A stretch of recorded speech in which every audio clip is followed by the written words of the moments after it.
Speaker. Thank you. Call the member for Buderim.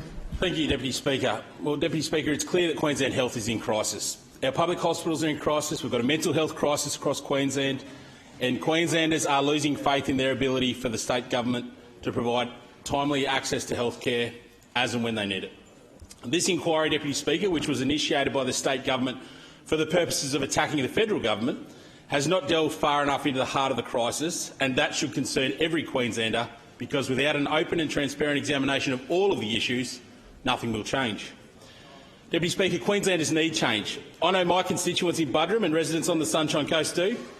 The Health Minister can blame the pandemic all she likes, but the truth is that this problem existed long before we had ever heard of COVID-19.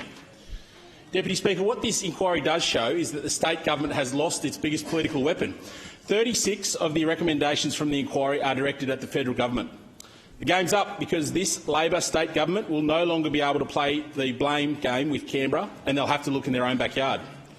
Are there issues with the provision of GP services and aged care? Yes.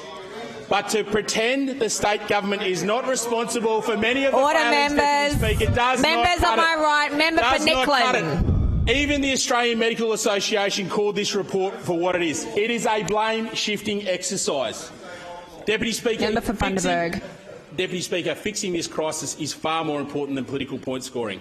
Yesterday we heard government ministers and backbenchers talking about themselves when faced with criticism of Queensland Health.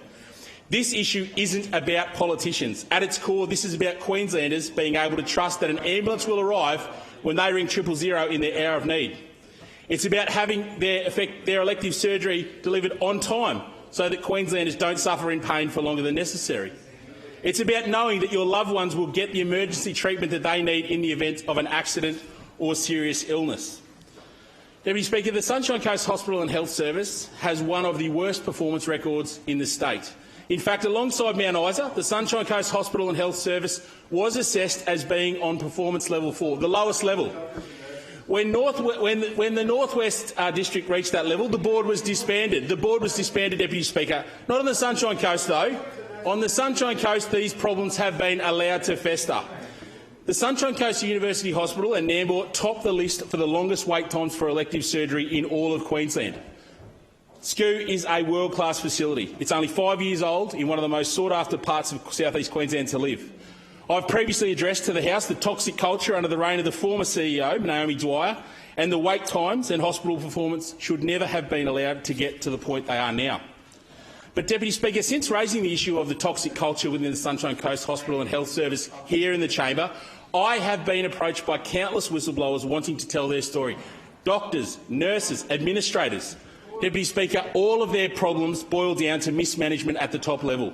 The bullying and shameful behaviour by those in charge drove away experienced medical professionals.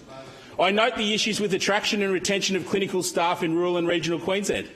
The Sunshine Coast is by no means rural, but I think the Sunshine Coast Hospital and Health Service needs to take a long, hard look at how it retains staff. Even under the new CEO, we have seen no acknowledgement of the bullying and toxic culture that continues to pervade parts of the Sunshine Coast Hospital and Health Service. Deputy Speaker, around 1 in 2 ambulances have been ramped at the Sunshine Coast University Hospital, and we know that Queensland has the worst rate of ramping in all of Australia. Yet in the 269 pages of this inquiry report, ambulance ramping is not mentioned once.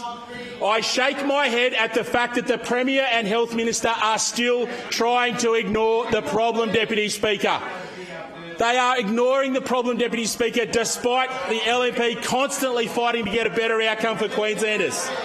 Deputy Speaker, I know the latest performance data was finally released this morning. The stats show a 255% increase in the number of patients waiting longer than clinically recommended timeframe for elective surgery in Queensland. A 255% increase. Deputy Speaker, we have been asking for data to be released repeatedly on behalf of all Queenslanders. The only reason I can think that this data has been withheld is because the health crisis has worsened, and we know it has. What the Labor government needs to understand, though, is that hiding information from Queenslanders doesn't fix the problem. It doesn't get an ambulance to a grandfather in Mountain Creek any farther. It doesn't help a Buderim mother get an appointment with a specialist or a Sippy Downs girl get her surgery on time.